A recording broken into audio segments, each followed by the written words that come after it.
ಪ್ರಿಯರಾದವರೇ, ಯೇಸುಕ್ರಿಸ್ತನ ನಾಮದಲ್ಲಿ ನಿಮ್ಮೆಲ್ಲರಿಗೂ ಕ್ರಿಸ್ಮಸ್ ಶುಭಾಶಯಗಳು.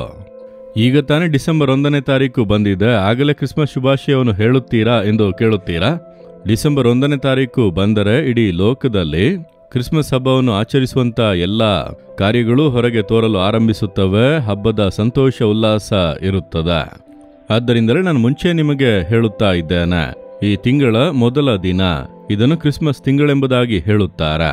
ಯೇಸು ಕ್ರಿಸ್ತನು ಈ ಲೋಕದಲ್ಲಿ ಮನುಷ್ಯನಾಗಿ ಅವತರಿಸಿದ್ದನ್ನು ಇಡೀ ಲೋಕದೆಲ್ಲೆಡೆ ಸಂತೋಷವಾಗಿ ಆಚರಿಸುವಂತ ಒಂದು ಹಬ್ಬ. ಎಲ್ಲ ದೇಶಗಳಲ್ಲಿಯೂ ಎಲ್ಲ ಭಾಷೆಗಳವರು, ಎಲ್ಲ ಜಾತಿಯವರು, ಆದಿವಾಸಿಗಳಾಗಿದ್ದರು, ದೊಡ್ಡ ಹಣವಂತರಾಗಿದ್ದರು, ಸಂತೋಷವಾಗಿ ಎಲ್ಲ ದೇಶಗಳಲ್ಲೂ ಆಚರಿಸುವ ಒಂದು ಹಬ್ಬ ಈ ಕ್ರಿಸ್ಮಸ್ ಹಬ್ಬ. ಯಾಕೆಂದ್ರೆ ಆತನು ಲೋಕದ ರಕ್ಷಕನಾಗಿ ಈ ಲೋಕದಲ್ಲಿ ಅವತರಿಸಿದನು, ಮನುಷ್ಯರಿಗೆ ರಕ್ಷಣೆಯನ್ನುಂಟು ಮಾಡಿ ಸಂತೋಷ ಪಡಿಸಿದನು. ಆತನಿಗೆ ಅನೇಕ ಹೆಸರುಗಳು ಹೇಳಲ್ಪಟ್ಟಿವೆ.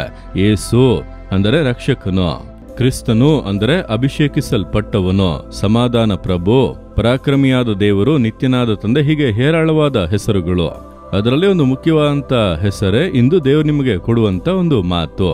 ಮತ್ತಾಯ 1ನೇ ಅಧ್ಯಾಯ 23ನೇ ವಾಕ್ಯದಲ್ಲಿ, ಇಗೋ ಒಬ್ಬ ಕನ್ನಿಕೆಯು ಗರ್ಭಿಣಿಯಾಗಿ ಮಗನನ್ನು ಹಡೆಯುವಳು, ಆತನಿಗೆ ಇಮ್ಮಾನುವೇಲ್ ಎಂದು ಹೆಸರಿಡುವರು. ಇಮ್ಮಾನುವೇಲ್ ಅಂದರೆ ದೇವರು ನಮ್ಮ ಕೂಡ ಇದ್ದಾರೆ ಎಂಬುದಾಗಿ ಅರ್ಥ. ದೇವರು ಇಂದು ನಮಗೆ ಕೊಡುವಂತ ವಾಗ್ದಾನ, ನನ್ನ ಮಗನೇ, ನನ್ನ ಮಗಳೇ, ನಾನು ನಿನ್ನ ಸಂಗಡ ಇರುತ್ತೇನೆ. ನನಗೆ ಹೆಸರೇನು ಗೊತ್ತಾ? ಇಮ್ಮಾನುವೇಲ್. ಯೇಸು ಹೇಳುತ್ತಾನೆ, ಇಮ್ಮಾನುವೇಲ್ ಎಂಬ ಹೆಸರಿನ ಅರ್ಥ ದೇವರು ನನ್ನೊಂದಿಗೆ ಇದ್ದಾರೆ, ದೇವರು ನನ್ನೊಳಗೆ ಇದ್ದಾರೆ, ನನ್ನ ಸಂಗಡ ಇದ್ದಾರೆ ಎಂಬುದಾಗಿ ಅರ್ಥ. ಆತನು ಚರ್ಚ್ನಲ್ಲಿ ಇದ್ದಾನೆ, ಆತನು ಈ ಪ್ರಾರ್ಥನೆ ಕೋಣೆಯಲ್ಲಿದ್ದಾನೆ, ನಾನು ಆಗಾಗ ಹೋಗಿ ಪ್ರಾರ್ಥನೆ ಮಾಡಿ ಬರುವೆ, ಆ ರೀತಿ ಅಲ್ಲ. ಆತನು ನನ್ನೊಂದಿಗೆ, ನನ್ನೊಳಗೆ ವಾಸ ಮಾಡುವ ಇಮ್ಮಾನುವೇಲ್ ಎಂಬಂತ ಅದ್ಭುತವಾದ ದೇವರು. ಆತನೇ ಹೇಳುತ್ತಾನೆ, ನೀನ್ ಯಾಕೆ ಭಯಪಡುತ್ತೀಯ? ನಾನು ನಿನ್ನೊಳಗೆ ಇದ್ದೇನೆ, ನಿನ್ನ ಸಂಗಡ ಇದ್ದೇನೆ, ಇಮ್ಮಾನುವೇಲನಾಗಿ ನಿನ್ನ ಜೊತೆಗೆ ಇದ್ದೇನೆ ಎಂದು ದೇವರು ಹೇಳುತ್ತಾರೆ. ಯಾಕೆ ದೇವರು ನಮ್ಮ ಸಂಗಡ ಇದ್ದಾರೆ ಅಂದರೆ, ನಮ್ಮ ಹೆಗಲ ಮೇಲೆ ಕೈಯನ್ನು ಹಾಕಿಕೊಂಡು, ನಾನು ನಿನಗೆ ತಾಯಿಯಾಗಿ ಇರುತ್ತೇನೆ, ತಂದೆಯಾಗಿ ಇರುತ್ತೇನೆ, ಒಳ್ಳೆ ಫ್ರೆಂಡ್ ಆಗಿ ಇರುತ್ತೇನೆ, ಆದರಣೆಯಾಗಿ ಇರುತ್ತೇನೆ ಎಂಬುದಾಗಿ ದೇವರು ನಮಗೆ ಹೇಳುವುದಕ್ಕೆ. ಯಾಕೆಂದರೆ ಈ ಲೋಕದಲ್ಲಿ ಮನುಷ್ಯರು ಪಾಪದ ನಿಮಿತ್ತ ದೇವರಿಂದ ಅಗಲಿ ಒಬ್ಬಂಟಿಯಾಗಿ ತವಕಿಸುತ್ತಾ ಇದ್ದರು. ಯೇಸು ಜನಗಳನ್ನು ನೋಡಿದಾಗ ಏನು ಅಂದುಕೊಂಡನು? ಕುರುಬನಿಲ್ಲದ ಕುರಿಗಳ ಹಾಗೆ ಈ ಜನರು ಇದ್ದಾರಲ್ಲ. ಆತನ ಹೃದಯದಲ್ಲಿ ಆ ಒಂದು ಭಾರ, ಇವರು ತಪ್ಪಿ ಹೋದವರು, ಬಂಧನದಲ್ಲಿ ಇರುವಂತವರು ಆಗಿದ್ದಾರಲ್ಲ. ಆಲಯ ಇತ್ತು, ಯಾಜಕರು ಇದ್ದರು, ಬಲಿಗಳನ್ನು ಅರ್ಪಿಸಲಾಗುತ್ತಾ ಇತ್ತು, ದೇವರ ನಂಬಿಕೆ ಇತ್ತು, ಸತ್ಯವೇದ ಇತ್ತು. ಆದರೆ ಜನರ ಹೃದಯದಲ್ಲಿ ದೇವರಿಲ್ಲ, ಭಯ ಇತ್ತು, ಒಂದು ಕಳವಳ ಇತ್ತು. ಕುರುಬನಿಲ್ಲದ ಕುರಿಗಳ ಹಾಗೆ ತೊಳಲಾಡುತ್ತಾ ಇದ್ದರು, ನಂಬಿಕೆ ಇಲ್ಲದವರಾಗಿ ಬಾಳುತ್ತಾ ಇದ್ದರು. ಯೇಸು ಅದನ್ನು ನೋಡಿದನು. ಭೂಮಿ ಆಕಾಶಗಳನ್ನುಂಟು ಮಾಡಿದ ದೇವರು ಅದನ್ನು ನೋಡಿಯೇ, ಮನುಷ್ಯರೊಂದಿಗೆ ನಾನು ವಾಸ ಮಾಡಿದರೆ ಮಾತ್ರವೇ ಅವರ ದುಃಖ ನೀಗುವುದು, ಒಂದು ನಂಬಿಕೆಯುಳ್ಳ ಜೀವಿತವನ್ನು ಜೀವಿಸಬಹುದು ಎಂದು ದೇವರು ಈ ಲೋಕದಲ್ಲಿ ಮನುಷ್ಯನಾಗಿ ಅವತರಿಸಿ, ನಾನು ಇಮ್ಮಾನುವೇಲನಾಗಿ ಬಂದೆನೋ, ಮನುಷ್ಯರೊಂದಿಗೆ ವಾಸ ಮಾಡಲು ಬಂದೆನೋ, ಬಂದು ಏನೋ ಸ್ವಲ್ಪ ಕಾರ್ಯಗಳನ್ನು ಮಾಡಿ ಹೋಗುವುದಕ್ಕೆ ಅಲ್ಲ, ನಿನ್ನೊಳಗೆ ನಾನು ವಾಸ ಮಾಡುವೆ, ನಿನ್ನ ಸಂಗಡ ಇರುತ್ತೇನೆ ಎಂಬುದಾಗಿ. ಆ ದೇವರು ಹೇಳುತ್ತಾರೆ, ನನ್ನ ಮಗನೇ, ನನ್ನ ಮಗಳೇ, ಯಾಕೆ ಭಯಪಡುತ್ತಿ?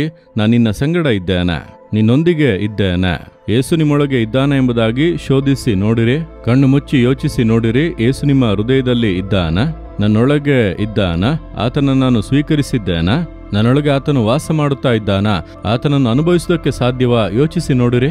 ಇಂದು ನೀವು ಆತನನ್ನು ಅನುಭವಿಸಿದ್ದೀರಾ? ನೀವು ಪ್ರಾರ್ಥಿಸುವಾಗ ಆತನ ಪ್ರಸನ್ನತೆಯನ್ನು ಅನುಭವಿಸಬಹುದು, ಸತ್ಯವೇದವನ್ನು ಓದಿ ಧ್ಯಾನಿಸುವಾಗ ಆತನ ಪ್ರಸನ್ನತೆಯನ್ನು ಅನುಭವಿಸಬಹುದು. ಆತನನ್ನು ಅನುಭವಿಸುವಂತ ಒಂದು ಅನುಭವ. ಯಾಕೆಂದ್ರೆ ಆತನು ಇಮ್ಮಾನುವೇಲ್ ಅಂದರೆ ನನ್ನೊಳಗೆ ಯಾವಾಗಲೂ ವಾಸ ಮಾಡುವಂತ ಒಬ್ಬ ದೇವರು, ನಿಮ್ಮೊಂದಿಗೆ ಇದ್ದು ವಾಸ ಮಾಡಿ ನಡೆಸುವಂತ ದೇವರು. ನಿಮಗೆ ಆತನನ್ನು ಅನುಭವಿಸಲು ಸಾಧ್ಯವಾ? ಯೋಚಿಸಿ ನೋಡಿರಿ.